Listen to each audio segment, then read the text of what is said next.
Igbo ndị ọma njem ọnụ, ekele m ụnụ. Anyị alọghachila n'izu ụka ịkọrọ unu akụkọ ọzọ n'ihe omume ufe ndị Igbo. Ọla mma. Papa. Achọrọ m ka gị na ụmụaka ndị ọzọ gezie ntị nke ọma iji wee mụta ọtụtụ ihe n'uru. Ọ dị mma, Papa. Ọtụtụ oge ndị gara aga n'otu obodo, e nwere otu dinta bi n'obodo ahụ. Aha ya bụ Okafọ. Okafọ mara mma ile anya ma mara ka esi achụ nta nke ọma. Okafọ lụrụ nwaanyị nke mụtara ya ụmụ nwoke 4. Site na nka igbu nta, Okafọ na-enyeju ezinụlọ ya afọ ma na-erepụ ọtụtụ anụ n'ahịa nke nyere ya ọtụtụ ego.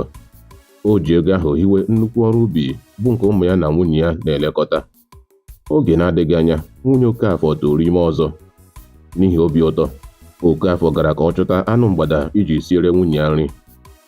Nwunye Okafọ na ụmụ ya nọrọ ruo abalị ma ha ahụghị Okafọ. Ha wee rie nri abalị ma rahụ ụra.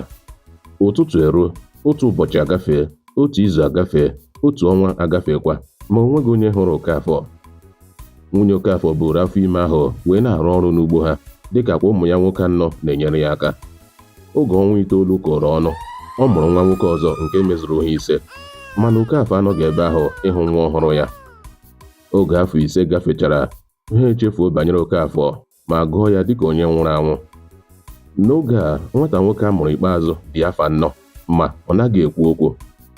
Nke a butere obi erughị ala nyere nne ya na ụmụnne ya.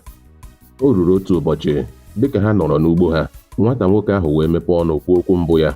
Ihe o kwuru bụ nke a: "Kedu ebe nna m nọ?" Ozugbo o kwuru nke ahụ, ọkpara nne ya wee jụọkwa nke ya: "Kedu ebe nna anyị nọ?" Dịka onye akọ na uche ya tetara n'ụra, ụmụnne nwoke 5 ahụ wee kpebie ịbanye n'ime oke ọhịa iji chọọ nna ha. Nne ha gosiri ha ụzọ nna ha na-esite abanye n'ime oke ọhịa ahụ ma gọọrọ ha ọfụma.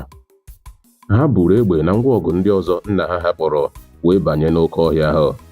Mgbe ha kpagharịrị n'ime ọhịa ahụ abalị 5, ha kụfere banye ala ụmụ mmụọ.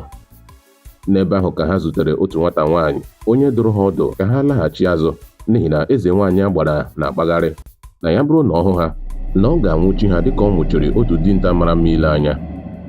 Oge ha nụrụ nke ahụ, nke ọkpara wee jụọ ya ebe dinta ahụ nọ ugbu a.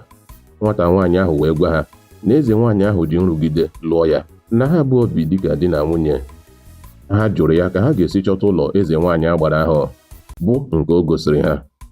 N'iwe, ha zọpụrụ ụkwụ ma gawa n'ụlọ eze nwaanyị ahụ. Oge ha rutere ma hụ ka eze nwaanyị ahụ dina n'akwa ndina ya, ha mere ngwa gbaa ya egbe n'ụkwụ tupu ha eke ya eriri n'ụkwụ nakwa n'aka ya, kegide ya n'otu nnukwu osisi. Mgbe Okafọ nụrụ mgbe egbe agbapụrụ, ọ kọtara ụda ya dịka egbe ya. O tipụrụ mkpu site n'ime ọnụ ụlọ akpọchiri ya. Ụmụ ya mere ngwa ga gbapụta ya ma kpọrọ ya gbapụ. Dịka ha nọ n'ụzọ na-alaghachi ala ụmụ mmadụ, ha hụrụ nwata nwaanyị ahụ gosiri ha ụzọ, onye ha kpọrọ laa n'ụlọ ha ma jiri ya mee naanị nwanne nwaanyị nke ha na-enweghị. Ndị okenye na-ekwusị, okenye adịghị mma ịnọ n'ụlọ ewu amụọ n'ọgbọ. Nke ahụ bụ eziokwu, Papa. N'ebe a ka anyị ga-achịsa ọwa n'akụkọ nke taa. Ọla mma, anyị ga-alawa. Imeela, Papa. Imeela. Onye ọma m, tutu ruokwa n'izu ụka ọzọ, ka emesịanụ. Ka emesịanụ. Ngwa kọba n'ọba soshal midia chanel anyị ugbu a. Gosi anyị na ị hụrụ ihe anyị na-eme n'anya, depụtara anyị uche obi gị, ma nyere anyị aka kesara ya ọha na eze. Daalụ sọ.